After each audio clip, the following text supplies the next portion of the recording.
तो श्री नरोत्तम ठाकुर जी की विशेषता यही है कि रस में तो कहीं कोई कमी थी ही नहीं,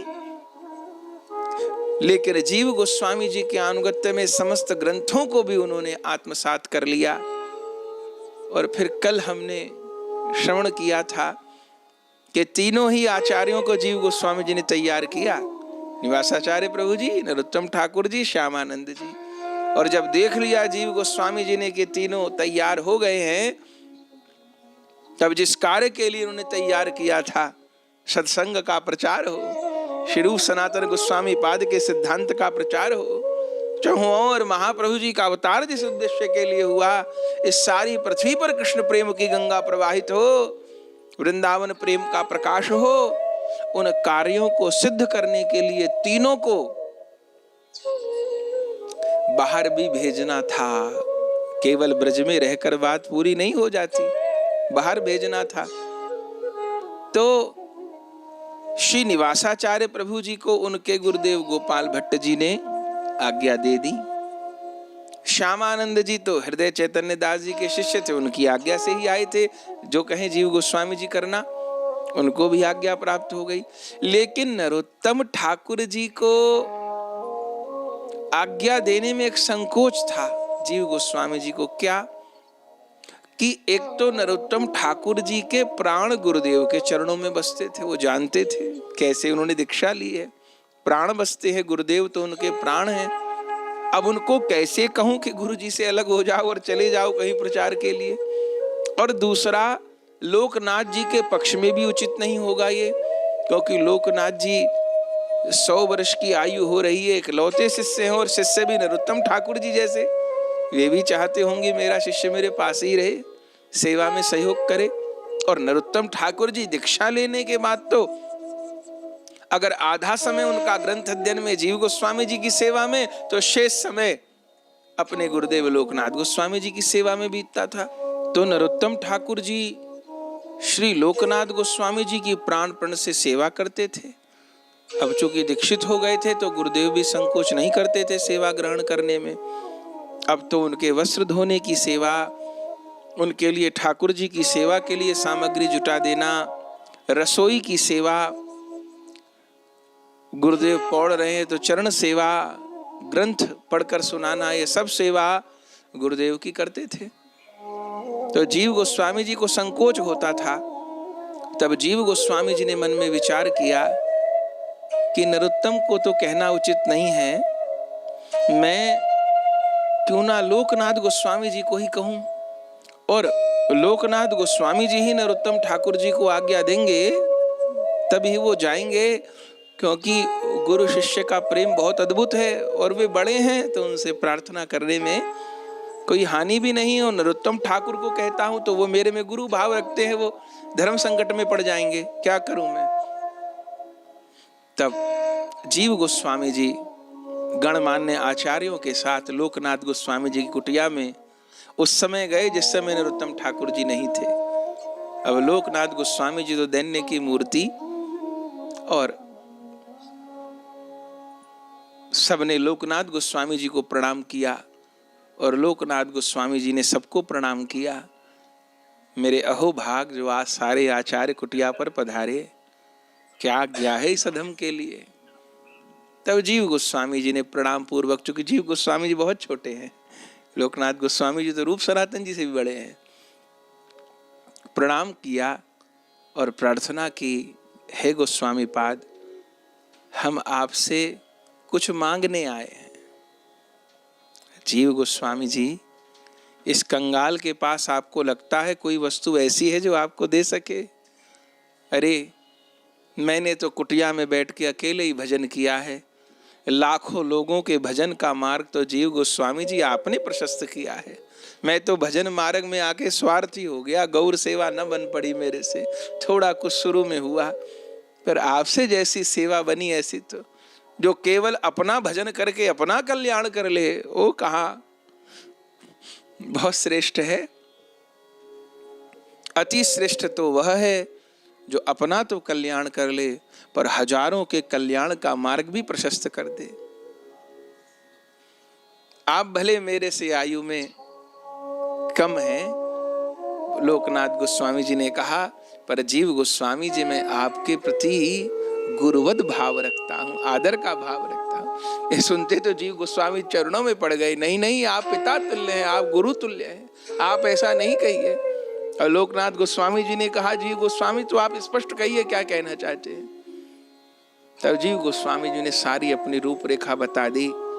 आचार्य पाद आप तो जानते हैं कि श्री गुरुदेव रूप गोस्वामी, सनातन गोस्वामी, दास गोस्वामी पाद, हम सब आचार्यों के द्वारा अनेक अनेक ग्रंथ राशि प्रकट हुई है, लेकिन उसका प्रचार नहीं हो पाया है। धन तो प्रकट हो गया, वितरण नहीं हो पाया है।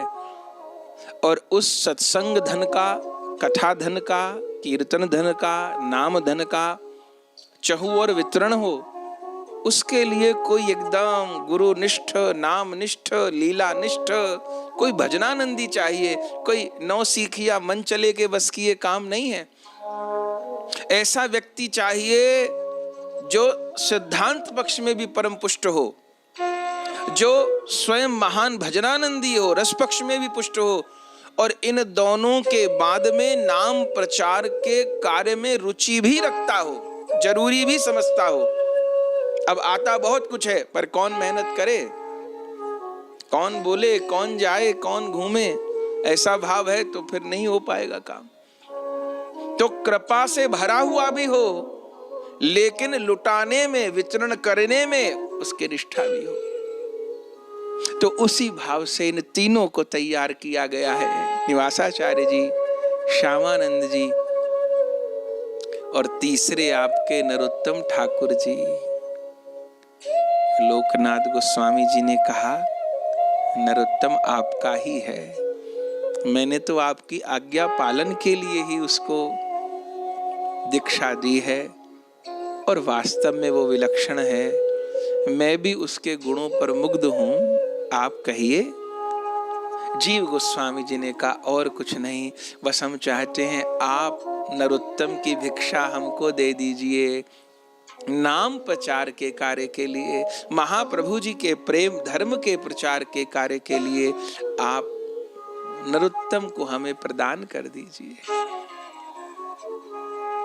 इतनी देर में तो नरोत्तम ठाकुर जी आए गए, सब आचार्य उनके गुरु लोग बैठे प्रणाम किए, और जैसे आए उसी समय हाथ पकड़े श्री लोकनाथ गोस्वामी जी नरोत्तम ठाकुर जी का, और श्री जीव गोस्वामी जी के हाथ में देते हुए बोले, आज से मैंने नरोत्तम का दान आपको किया, आप जो चाहे, जैसी सेवा चाहे नरोत्तम से लीजिए। अरे आपकी सेवा के लिए, नाम प्रचार के कार्य के लिए अगर इस बूढ़े लोकनाथ में भी ताकत होती, अब तो चलने फिरने की सामर्थ्य भी नहीं रही, ताकत होती तो मैं भी चला जाता, क्योंकि मुझे पता है जीव गोस्वामी जी आपका संकल्प आपका नहीं है, आपका संकल्प महाप्रभु जी का संकल्प है, आपका संकल्प नित्यानंद जी का संकल्प है। खूब जाए। अब ये कहते ही तो सबको लगा कि शायद लोकनाथ जी को मनाना पड़ेगा। वो सहजता में इतनी उदारता हृदय के भीतर, और ये होती है जो यथार्थ भजन को समझता है, यथार्थ भजन की महिमा जानता है, वो कभी नाम प्रचार को है नहीं बताएगा। ये भी एक कच्चापन है। नाम प्रचार, एकांतिक भजन ये विरोधी नहीं, एक दूसरे के पूरक है। प्रभु किसी के द्वारा एकांतिक भजन करके कमाई करवाते हैं, किसी के द्वारा लुटवाते हैं, पूरक है।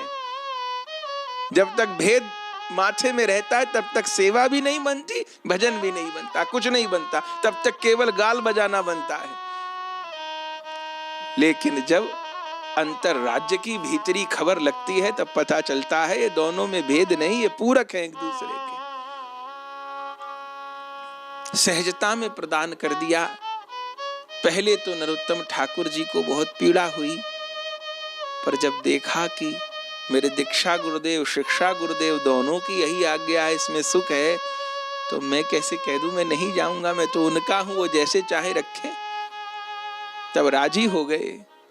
और कल हम सब सुन चुके हैं कितने ग्रंथ थे, 4 बड़े बड़े संदूक लकड़ी के जिनमें वह ग्रंथ रखे गए थे। सोचिए, 4 बड़े संदूक, इतने ग्रंथ थे, और 2 बैलगाड़ियों पर उनको लादा गया। और तब निवासाचार्य जी को, नरोत्तम ठाकुर जी को, श्यामानंद जी को विदा करने की व्यवस्था की जाने लगी। सब आचार्य लोग दूर तक वृंदावन की सीमा तक छोड़ने आए। नरोत्तम ठाकुर जी लगातार रो रहे थे, बार बार हृदय से लगाकर लोकनाथ जी उनको समझा रहे थे, सांत्वना दे, वो भी रो रहे थे, नरोत्तम ठाकुर भी रो रहे थे। आखिर में जब चलने लग गए, जब लगा कि अब, तब बहुत व्याकुल हुए। और लोकनाथ जी ने कहा, पुत्र इतने व्याकुल नहीं हो, महाप्रभु की सेवा है, जाओ खूब नाम प्रचार करो। तब अंतिम उस क्षण में नरोत्तम ठाकुर जी ने गुरुदेव को कहा, हे गुरुदेव, आपकी आज्ञा का पालन करूंगा, लेकिन एक आज्ञा दे दीजिए। क्या? कि बीच बीच में जब अवसर मिले, जल्दी नहीं, भले साल भर में जब आप प्रेरणा करोगे, बीच बीच में वृंदावन आकर आपका दर्शन कर जाया करूं। आपका दर्शन न होगा तब तो ये प्राण स्पंदनहीन हो जाएंगे। एक आज्ञा दे दीजिए, खूब कार्य करूंगा प्रचार का, जितना आप करवाएंगे, पर बीच बीच में आके दर्शन कर जाया करूं। लोकनाथ गोस्वामी जी ने कहा, वत्स इसकी आवश्यकता नहीं पड़ेगी। क्यों? ये तेरा और मेरा आखिरी मिलन है। अब दोबारा तुझको ये शरीर देखने को नहीं मिलेगा। अनुमान करिए बंधुओं, नरोत्तम ठाकुर जी की क्या अवस्था। वे तो वही मूर्छित होकर गिर पड़े थे। कितनी देर में वो स्वस्थ हुए थे, कितना कितना वह विलाप प्रलाप, वह गुरु शिष्य का प्रेम वही जान सकते। कितनी कठिनाई से संभाला था। अंतिम विदा अपने गुरुदेव से ले रहे हैं, सबकी आंखों से अश्रु प्रवाह हो रहा है। तब चलते हुए फिर एक चीज मांगी, हे गुरुदेव, करोगे तो आप वही जो करना चाहते हो, पर इस अधम को, इस नरोत्तम को आधार दे दो, जीवन का आधार दे दो।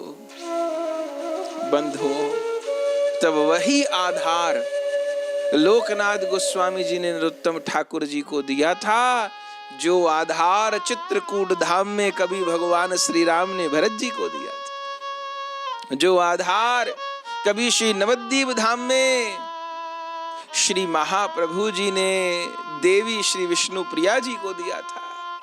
आज वही आधार अर्थात लोकनाथ गोस्वामी जी ने अपनी पादुका नरोत्तम ठाकुर जी को प्रदान कर दी। और नरोत्तम ठाकुर जी उन्हीं पादुकाओं को लेकर के सदा के लिए, अब पता है कि दोबारा गुरु दर्शन होगा नहीं, उस पीड़ा का अनुमान करिएगा। चल पड़े, चल पड़े, चल पड़े अनंत की ओर, उस अनंत सेवा कार्य की ओर। प्रचार कार्य की तो सीमा नहीं, जीवन थोड़ा है, सांस सांस गलानी पड़ती है, रोम रोम गलाना पड़ता है। चल पड़े बंधुओं उस सेवा कार्य की ओर। और फिर से यात्रा की, कल भी निवासाचार्य प्रभु के चरित्र में चर्चा की थी। रास्ते में ग्रंथों की चोरी हो गई, तो निवासाचार्य प्रभु तो ग्रंथों को खोजने में चले गए। फिर राजा वीर हामवीर का उन्होंने उद्धार किया, ग्रंथ प्राप्त हुए। लेकिन श्री नरोत्तम ठाकुर जी और श्यामानंद जी को नाम प्रचार की आज्ञा दे दी, तो नरोत्तम ठाकुर जी फिर वहीं अपने पिता के स्थान खेतुरी में निवास करके भजन करने लगे।